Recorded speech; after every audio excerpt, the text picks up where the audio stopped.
Mbak Ina nih sepertinya mau mulai menyebarkan ilmu-ilmu yang ada di webinar ini nih, yang ada di sini dia mau share. Nah, mungkin minta tips dari Mas Ruli. Silakan tanggapi, Mas. Betul sekali. Dan kalau misalnya transformasi di dunia digital ini memang menjadi suatu hal yang PR besar untuk kita semuanya gitu kan, karena memang dunia digital ini sangat-sangat perkembangannya itu sangat-sangat pesat. Bahkan seringkali perkembangannya itu tidak diimbangi oleh kemampuan kita untuk mengendalikan itu semuanya. Beda banget nih kalau misalnya transformasi dari dunia analog ke digital. Kalau misalnya kita pernah menjalani itu semuanya, kalau misalnya kata orang Jawa itu jamani itu semuanya, menangi itu semuanya, kita dari analog ke digital itu pergerakannya itu pelan banget, tertata, terstruktur kayak gitu.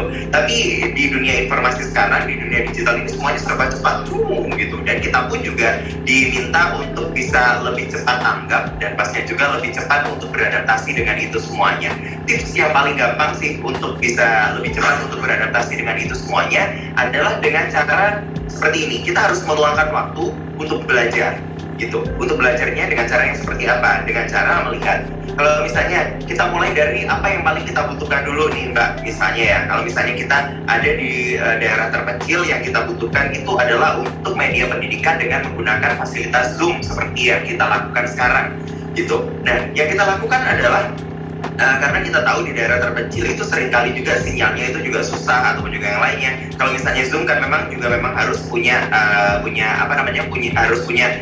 sinyal yang stabil dalam koneksi sinyal yang stabil dalam waktu yang lama. Nah, itu kita tuh bisa lakukan dengan cara belajar dulu dengan lihat di YouTube.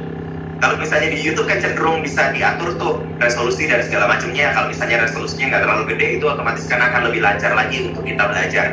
Itu kita cari di YouTube bagaimana sih cara menggunakan Zoom, bagaimana cara menggunakan fitur-fiturnya itu seperti apa. Itu satu persatu kita pelajari dari situ gitu. Nah, itu kalau misalnya kita sudah bisa memahami itu, baru nanti kita bergerak ke pemahaman pola pikir. Pola pikirnya itu seperti apa dengan pemanfaatan kalau misalnya kita sudah bisa memanfaatkannya, tinggal bagaimana caranya membangun tanggung jawab kita untuk memanfaatkan dunia digital itu dengan sebaik-baiknya, dengan cara yang lebih bertanggung jawab.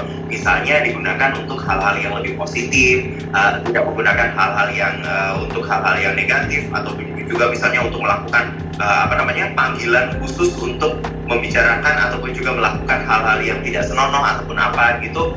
Itu jangan sampai dilakukan dan jangan dibudayakan untuk menggunakan itu gitu. Karena seringkali kalau misalnya kadang aku bisa loh pakai Zoom buat buat kayak katakanlah misalnya main judi ataupun apa, buat taruhan atau apa kayak gitu. Nah, jangan dibiasakan hal-hal yang seperti itu, biar nanti orang yang sudah tahu Zoom itu ternyata juga bisa untuk media judi ataupun juga yang lainnya, akhirnya menggunakan dan akhirnya menyebarkan suatu budaya yang buruk.